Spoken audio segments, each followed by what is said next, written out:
प्यारे बुजुर्गों, माताओं, भाई और बहनों, आज के समय में जबकि टेक्नोलॉजी बहुत एडवांस हो गई है, जब हर एक किस्म की चीज़ें हमारे सामने आती हैं, जबकि ज्ञान ऐसे लग रहा है कि दिन ब दिन बढ़ता चला जा रहा है, वो समय जब दुनिया के किसी भी कोने में बैठे हुए हमें जानकारी पा सकते हैं कि दूसरे हिस्सों में क्या हो रहा है। कम्युनिकेशन बहुत बढ़ गई है। वो चीज़ें जिनकी जानकारी पाने के लिए या कहीं पढ़ने जाना पड़ता था या इंसाइक्लोपीडिया देखना पड़ता था, आजकल के समय पर कंप्यूटर्स के ज़रिए कीबोर्ड पर 2, 4, 6 चीज़ें टाइप करते हैं तो बहुत कुछ हमारे सामने आ जाता है। टीवी के ज़रिए रिमोट कंट्रोल को दबाते हैं तो तरह तरह की चीज़ों की जानकारी हमें मिलनी शुरू हो जाती है।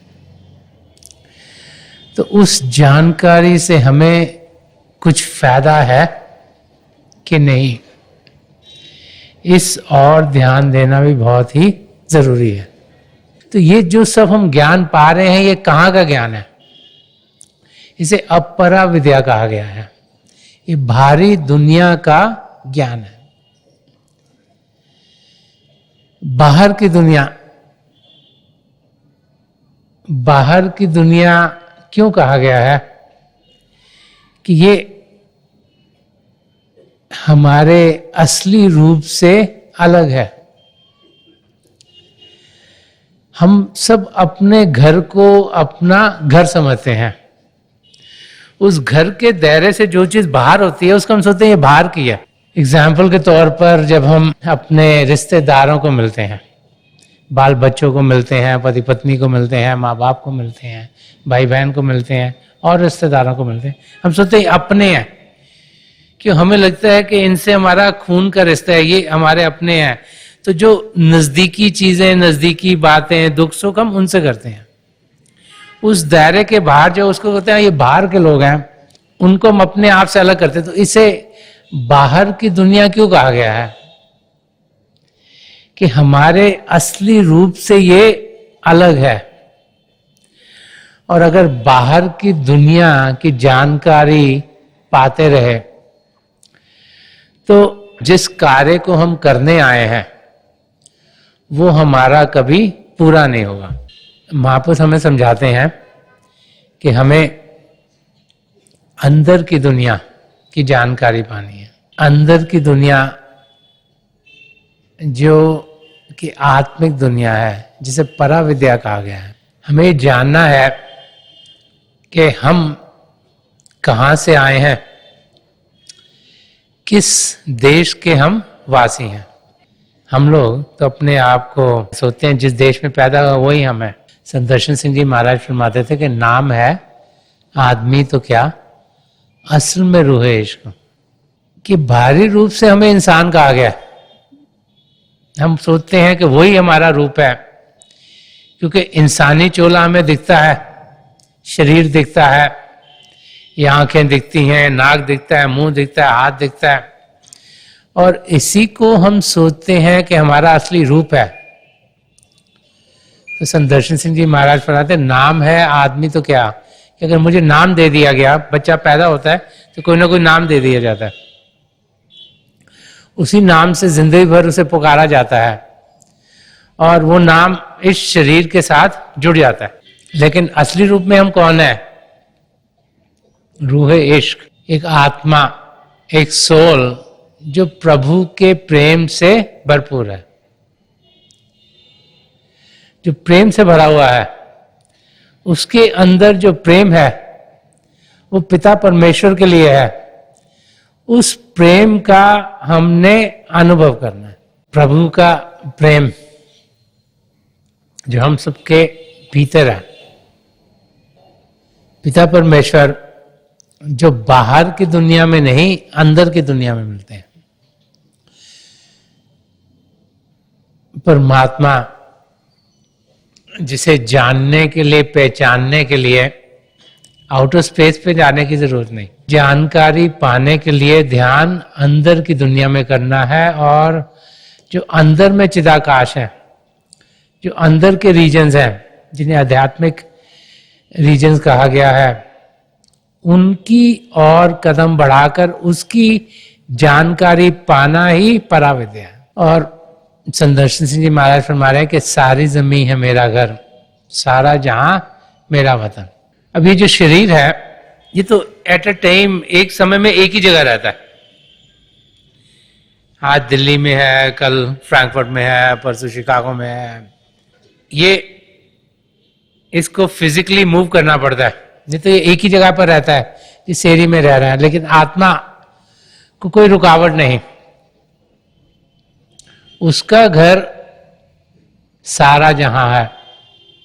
ये धरती, आसमां, सितारे, चंद्रमा, सूर्य, ये गैलेक्सी और बहुत से और रीजन्स, मंडल, जिनमें आत्मा आसानी से आ जा सकती है। इस समय हमारी आत्मा इस शरीर के अंदर कैद है। इसे छूट सकती है, लेकिन कैद है। क्यों? क्योंकि कर्म उसके साथ जुड़े हुए हैं, और कर्मों को झेलने के लिए हम सबको ये शरीर दिया गया है। इसमें आत्मा को डाल दिया गया, और जो जो कर्म उस आत्मा के इस जिंदगी में कटने हैं, वो हमारी जिंदगी में समय जरूर आएंगे, उनमें से हमने गुजरना है। अगर इस जेल खाने से बाहर निकलने की तरकीब हमें मिली नहीं, तो फिर चाहे हमारी फिजिकल डेथ हो जाए, शारीरिक रूप से मौत हो जाए, हमें फिर एक और जेल खाना मिल जाएगा। जैसे कैदी को नहीं एक जेल खाने से दूसरे में मूव करते, दूसरे तीसरे मूव करते, चौथा में मूव करते हैं। सोचते ये खतरनाक है, इसको पहले इस किस्म के जेल खाने में रखो, अगर इसने अच्छा काम करे इसको बेटर जेल खाना दो, अगर अच्छा काम नहीं करा और इसको गंदा जेल खाना दो। वही हालत हमारी आत्मा के साथ है। अब जेल खाने से हम निकल सकते हैं। जेल खाना जितना मर्जी अच्छा हो, जेल खाना ही रहता है। हजूर बाबा सावन सिंह जी महाराज अपने सत्संगों में फरमाया करते थे कि एक जेल में बहुत से कैदी थे, तो कोई साहूकार आया, उसने देखा कि ये तो रहने का इंतजाम अच्छा नहीं है, बिल्डिंग बहुत खराब है। उन्होंने कहा अच्छा इनको पेंट कर दो, इनके बिस्तर वगैरह अच्छे कर दो। एक और आया, उसने कहा इनको तो खाना पीना अच्छा नहीं मिल रहा, इनको खाना पीना अच्छा दे दो। एक और उसने कहा ये तो कपड़े बड़े गंदे से पहनते सारे, इनको नए कपड़े दे दो। लेकिन ये सब चीजें होने के बावजूद भी जब कैदियों को पूछा गया कि तुम्हारी हालत क्या है, तो उनका ठीक है हमें ये सहूलियत तो है, लेकिन हम कैदी के कैदी हैं। तो जब कोई ऐसा इंसान आया जिसने ताले को खोला और कैदियों को रिहा किया, तब जाकर उन्हें सुख चैन मिला। वही हालत हमारी आत्मा की है। इस समय शरीर में वो कैद है, उसे समझ नहीं आता मैं निकलूं कैसे। ये 10वें द्वार शिव नेत्र ये बंद है, बंद है, इस करके आत्मा निकल नहीं पाती। ये खुलेगा कैसे? जब किसी पूर्ण महापुरुष की नजर कर्म पड़ेगी। वो जिनके पास चाबी हो इसको खोलने की, वो जो अपनी तवज्जो देकर नामदान के समय इसे खोल देते हैं, तो हमारी रूह को अंदर के मंडलों में जाने का रास्ता दिखता है। जब उसे रास्ता दिखता है तब फिर उस मंडल में वो जा सकती है। उसको मदद चाहिए। अब शरीर को एक जगह से दूसरी जगह ले जाने के लिए जब रास्ता दूर हो, तो ये हम कार से जाएंगे, घोड़े के ऊपर जाते थे ओल्ड टाइम में, लोग कैमल्स पे जाते थे, बैलगाड़ी पे जाते थे। आजकल के टाइम में कार्स हो गई, ट्रेन्स हो गई, हवाई जहाज हो गए, शिप्स हैं। किसी चीज की जरूरत होती है, और अंदर की दुनिया में जाने के लिए एक पूर्ण महापुरुष अपनी छवि, अपना सुनहरा रूप यहाँ छोड़ देते हैं ताकि हम को जो जो मदद चाहिए वो मिल पाए। अंदर की दुनिया से वो वाकिफ है, उसकी उन्हें जानकारी है, तो वो हमें अपनी मंजिल तक पहुंचा देते हैं। तो जो सफर हमारी आत्मा ने करना है, ये इस जिंदगी में अगर हो गया पूरा, तो फिर दोबारा से किसी और योनि में जाने की जरूरत नहीं। इसीलिए इस शरीर का बहुत महत्व है। ये तो आत्मा बार बार बार 84 लाख जियाजुन में भड़कती रहती है। सिर्फ इस मानव चोले में ही वो सब कुछ हमें मिला है जो हमें चाहिए अपने आप को जानने के लिए, पिता परमेश्वर को पाने के लिए। तो इस स्टेट में आना एक बहुत बड़ी बरकत है, और अगर ये चांस हमने गवा दिया तो फिर हम अपनी मंजिल तक पहुंच नहीं पाएंगे। हमें इस मौके का पूरा पूरा फायदा उठाना चाहिए। यही महापुरुष हमें समझाते हैं। ये जो सफर है हमारी आत्मा का, ये बहुत लंबा है। हजारों लाखों सालों से हमारी आत्मा प्रभु से अलग है। कभी एक योनि में भड़कती है, कभी दूसरी में भड़कती है, कभी तीसरी में भड़कती है। अब हमें सुनहरा मौका मिला है ताकि हम 84 लाख जियाजुन से छुटकारा पालें। बार बार बार महापुरुष हमें समझाते हैं कि हम सब अपनी मंजिल तक जरूर पहुंच सकते हैं। समय का इस्तेमाल प्रॉपर्ली करना है। जो प्रभु के प्रेम की बूंद हमारे अंदर है, जो हमारी आत्मा है, उसको उभार देना है। प्रभु के प्रेम का अनुभव जितना ज्यादा करेंगे उतना हम अपनी मंजिल की नजदीकी पाएंगे। तो ये जिंदगी प्रेम से जीने के लिए दी गई है। ये जिंदगी दी गई है ताकि प्रभु के प्रेम का हम अनुभव करें। वो कब करेंगे? जबकि हम अपने अंग संग उस प्रेम को पाएंगे। तो प्रभु के प्रेम को पाए कैसे? कि जब किसी से मिले तो उनके भारी रूप की ओर ध्यान ना देते हुए उनके अंदरूनी रूप की ओर ध्यान दें। हम जाने के बाहर से शायद वो अलग लग रहे हैं, लेकिन असलियत में वो भी एक आत्मा है, वो भी उसी महासागर की एक बूंद है, और वो ही हमारे अपने हैं, बाहर के नहीं है। संदर्शन सिंह जी महाराज ने एक जगह और फरमाया है और वो अपनों से जो कतरा के चले हैं, एक हम हैं कि गैरों को भी अपना के चले हैं। जिन्हें हम गैर समझते हैं, बाहर का समझते हैं, दूर का समझते हैं, संदर्शन सिंह जी महाराज समझते, उनको भी मैंने गले लगाया। क्यों? क्योंकि असलियत में वो अपने ही हैं। जब तक हमारी समझ सही नहीं होती तब तक उस स्टेट तक, उस लेवल तक हम पहुंच नहीं पाते। ये जिंदगी बहुत छोटी है। अगर इसे देखें कि कब से हम प्रभु से अलग हुए हैं, तो एक वो जो स्पेक्ट्रम ऑफ टाइम है उसमें एक स्पॉट है छोटा सा। इसका अगर पूरा फायदा उठा लिया तो जिंदगी का मकसद पूरा होगा, नहीं तो बार बार बार हमें किसी न किसी योनि में भटकना होगा। संदर्शन सिंह जी महाराज ने एक जगह और समझाया कि कैसे दुनिया के गमों के साथ जीते जीते जीते इंसान सारा समय उधर गुजार देता है और ये भूल जाता है कि समय कितना कम है असलियत को जानने का। वो फरमा रहे हैं कि गमे जहां निगरी का सफर कयामत था, कि जो जहां के गम है इनका सफर करते करते तो कयामत निकल जाएगी। क्योंकि आत्मा कभी एक योनि में, कभी दूसरी, कभी तीसरी, कभी एक किस्म के दुखों से गुजर रहे हैं, कभी दूसरे किस्म के गमों से गुजर रहे हैं, कभी तीसरे किस्म के गमों से गुजर रहे हैं। और हमारे हर एक जर्रे के सीने में को सार मिले। वो कहते हैं छोटे छोटे पार्टिकल्स में भी देखते हैं तो हमें पहाड़ मिलते हैं। ये एग्जाम्पल दे रहे हैं कि हर एक के अंदर कोई ना कोई तकलीफ है, और हर एक इंसान यही सोचता है कि उसकी तकलीफ बहुत बड़ी है, क्योंकि उनके लिए तो उस तकलीफ से ज्यादा और कुछ है नहीं। और यही हम और महापुरुषों के लफ्जों में भी सुनते हैं।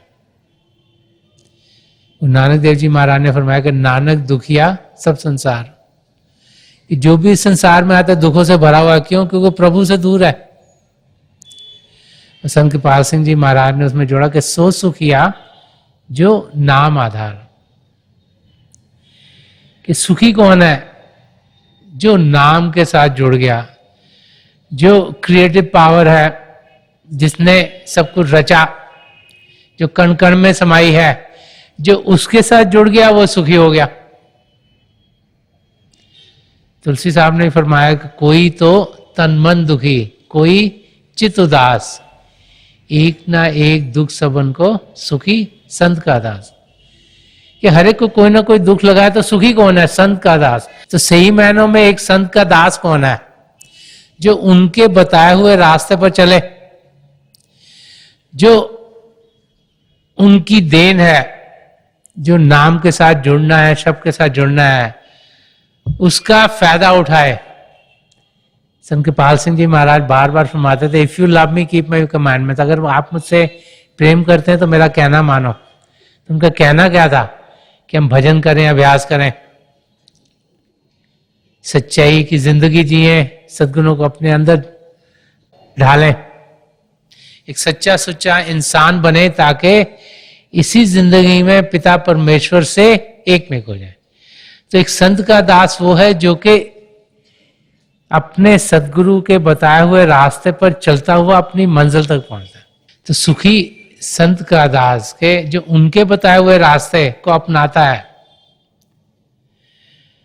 जो नम्रता से जीता है, प्रेम से जीता है, निष्काम सेवा भाव से जीता है, वो अपनी मंजिल तक जरूर पहुंचेगा। जो बाहर की दुनिया की चीजों को ही समझता रह गया और जिसने सारा ध्यान सिर्फ बाहर की दुनिया में अपने आप को सोचा कि मैं ठीक कर रहा हूं, वो प्रभु से बहुत दूर चला जाता है। महापुरुष जब भी इस धरती पर आए हैं, वो हमें यही समझाते चले आए हैं कि ये जो लाइफ है, हमारी जिंदगी है, ये छोटी है, और जो हमने अंदरूनी यात्रा करनी बहुत लंबी है। हम ये ना समझें कि अभी तो बहुत समय पड़ा है, कि पिता परमेश्वर को पाना सिर्फ बुजुर्गों का कार्य है, कि जब काम से रिटायर हो जाएंगे और कुछ करने को नहीं होगा तब हम प्रभु का नाम लेंगे। संत दर्शन सिंह जी महाराज ने एक जगह इसे बड़ा खोल के समझाया। वो फरमाते हैं, सुबह अजल से मैं चला, शाम अब तक आ गया। वो आत्मा की यात्रा बता रहे हैं कि कितनी लंबी है, कि जब शुरुआत हुई तब से मैं जब शाम तक पहुंच गया हूं, कि उम्र दराज शौक है मेरी हयात मुक्स कर। ये जो जिंदगी है बाहर की बड़ी छोटी है, लेकिन जो आत्मा की जिंदगी वो बड़ी लंबी है, शरीर की जिंदगी बड़ी छोटी है। तो इस आत्मा की जिंदगी को हम अब खत्म कर सकते हैं, ताकि इसका मिलाप पिता परमेश्वर से हो जाए, हम प्रभु की नजदीकी पाएं, उनके अंग संग रहें और अपनी मंजिल तक पहुंचे। एक किस्म के इंसान जीते हैं जिसे बाहर आत्मा कहा जाता है, उनका ध्यान बाहर की ओर। दूसरे किस्म के इंसान जो जीते हैं अंतर आत्मा, उनका ध्यान अंदर की ओर। तो बाहर आत्मा तो बहुत ज्यादा है, अंतर आत्मिक इंसान बहुत ही कम है। और जो अंदर की दुनिया में जीते हैं वो ही फिर जो आत्मा का सही रूप है, जो परमात्मा है, क्योंकि आत्मा परमात्मा की अंश है, उस रूप को पा लेते हैं। जो परमात्मा का रूप है उसे कईयों ने सच्चित आनंद कह के समझाया, कि प्रभु क्या है, उसको समझा कैसे जाए, उसे जाना कैसे जाए। कोई ये तो है नहीं कि किसी शरीर में है, ये तो है नहीं कि उनके आसपास कोई बाउंड्री है, वो तो आसीन है, निर्भय निर्वैर, किसी से उन्हें वैर नहीं, किसी से डर नहीं, अपने आप में है। जूनी से अभंग के, उनको किसी जून में नहीं जाना। क्यों? क्योंकि प्रभु के साथ तो कोई कर्म जुड़े नहीं हुए। तो वो जो परमात्मा का रूप है, वो जो इंसान अंतरात्मिक होता है, वो उस रूप को पा लेता है। कब पाता है? जब वो प्रभु में लीन हो जाता है, फिर उसमें और परमात्मा में कोई फर्क नहीं। सत चित आनंद, सच्चाई की जिंदगी, सच्ची सुच्ची जिंदगी, चित कॉन्शियसनेस, चेतन होकर जीना, अपने आप को सही रूप में जाना, ये जानना कि हम शरीर नहीं, हम आत्मा, ये जानना कि वो आत्मा चेतन है, प्रभु का ही रूप है, और फिर उस मिलाप को पूरा करना, वो आनंद की अवस्था में पहुंचना है। वो आनंद जो सदा सदा का हो, जिसे परमानंद कहा गया है, परपेचुअल ब्लिस की स्टेट, जिसमें इंसान हर समय आनंद की अवस्था में हो। अभी जिंदगी में क्या होता है, कोई क्षण आता है खुशी के, उसके बाद एकदम से ऐसा लगता है जैसे पहाड़ गिर गया। चाहे तकलीफ किसी भी तरफ से आए, कभी शारीरिक आ जाती है, कभी फाइनेंशियल प्रॉब्लम आ जाती है, कभी रिलेशनशिप में प्रॉब्लम आ जाती है, कोई भी दुख कहीं से आता है, तो जो आनंद के मोमेंट्स हो एकदम लगता है खत्म हो गए। मगर वो समय जो सदा सदा आनंद का हो, परमानंद कहा गया है, जो वो स्टेट हम तब पाते हैं जब आत्मा का मिलाप परमात्मा से होता है। तो उस अवस्था में हम सब जा सकते हैं। महापुरुष बार बार बार हमें ये समझाते हैं कि हम ये ना सोचें कि वो अवस्था सिर्फ कोई ऋषि मुनि या जिनको हम सोचते हैं कि ये प्रभु के नजदीक होंगे या कोई रिलीजियस लोग हैं उनको ही मिल सकती है। महापुरुष समझाते हैं कि पिता परमेश्वर को हम सब पा सकते हैं, क्योंकि हम सब उन्हीं का रूप है, उनसे दूर नहीं, उन्हीं का एक अंश हम हैं। ये जानकारी होना सबसे बड़ी चीज है।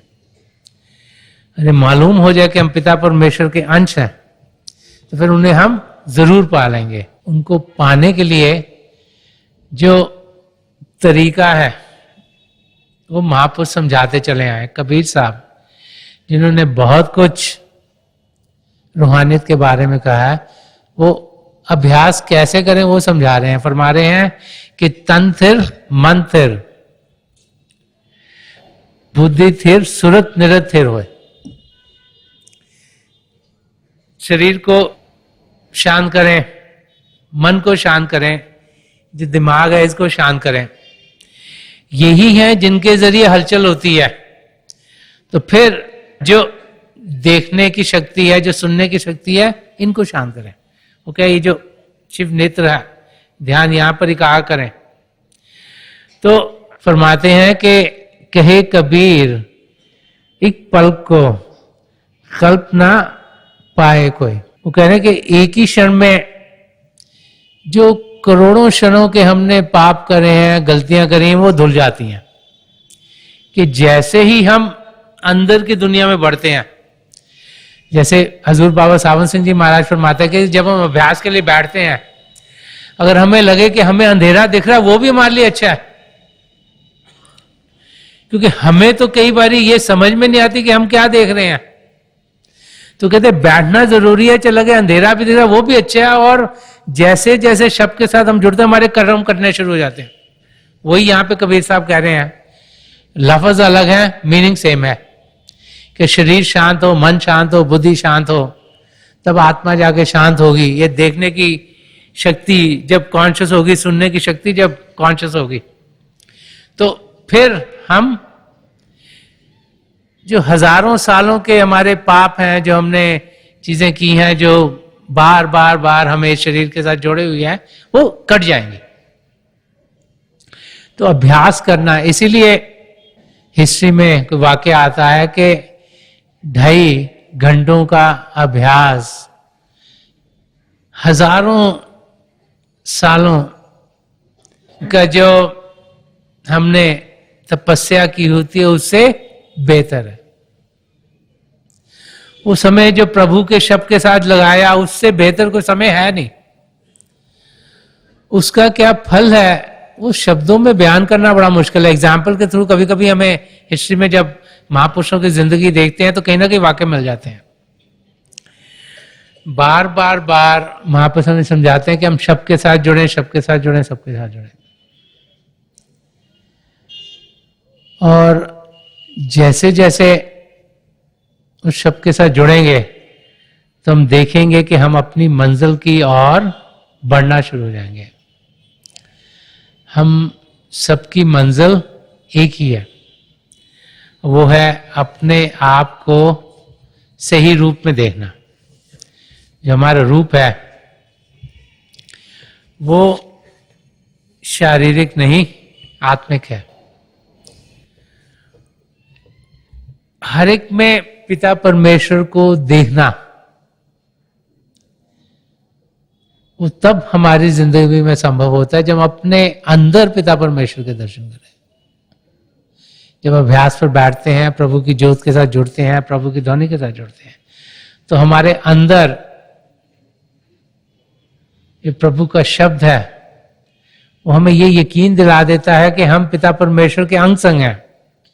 और फिर जब किसी और को देखते हैं तो वो फिर और दिखाई नहीं देते, उनमें से प्रभु का रूप झलकता हुआ दिखाई देता है। हम सब रूहें हैं, प्रभु के प्रेम से भरपूर, उनके प्रेम को पाने के लिए। तो जब महापुरुष हम सबको देखते हैं तो इसी नजर से देखते हैं, सब एक ही हैं। और वो नजरिया हमारा तब बनेगा जब अपने अंदर हम पिता परमेश्वर को पा सकेंगे। और वो तब होगा जब हम अभ्यास में बैठेंगे।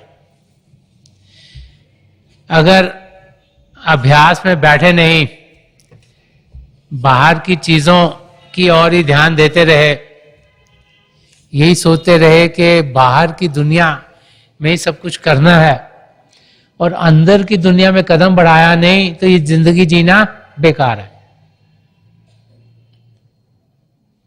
ये सुनहरा मौका हाथ से फिर निकल जाएगा।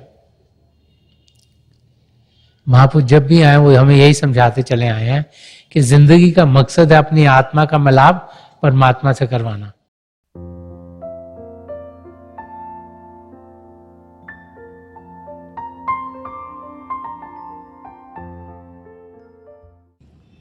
तो थोड़ी देर के लिए हम सब अभ्यास के लिए बैठ जाएं। आप जहाँ भी बैठे हैं आराम से बैठिएगा, अपनी आंखें बंद कर लीजिएगा। जो आंखों के डेले आई बोलते हैं सीधे सामने होने चाहिए, जैसे 8-10 इंच आपके सामने फोकस हो। आंखें बंद करते वो भाई बहन जिन्हें नाम की देन मिली है, आप सिमरन कीजिएगा। जो भाई बहन अन्य हैं, आप पिता परमेश्वर के किसी भी जाति नाम का जाप कीजिएगा। जाप मन ही मन करना है, ऊंचा नहीं दोहराना। जो कुछ आपके सामने दिखता है बड़े ध्यान से देखिएगा और बहुत से नज़ारे आपके लिए खुलने शुरू हो जाएंगे। मेरी हजूर बाबा सावन सिंह जी महाराज, परम संत कृपाल सिंह जी महाराज और दयाल प्रसन्न दर्शन सिंह जी महाराज की चरण कमलों में यही प्रार्थना है कि जो जो हम सबके लिए बेहतर हो ये महापुरुष हमें दें, हमें सबके साथ जोड़ें और हमारे भीतर प्रभु की ज्योत के हमें दर्शन करवाएं। थोड़ी देर में मैं आपको इस बैठक से उठाऊंगा और मेरी शुभकामनाएं आप सबके साथ हैं।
छोड़ दीजिए जी, हाँ प्लीज लीव ऑफ।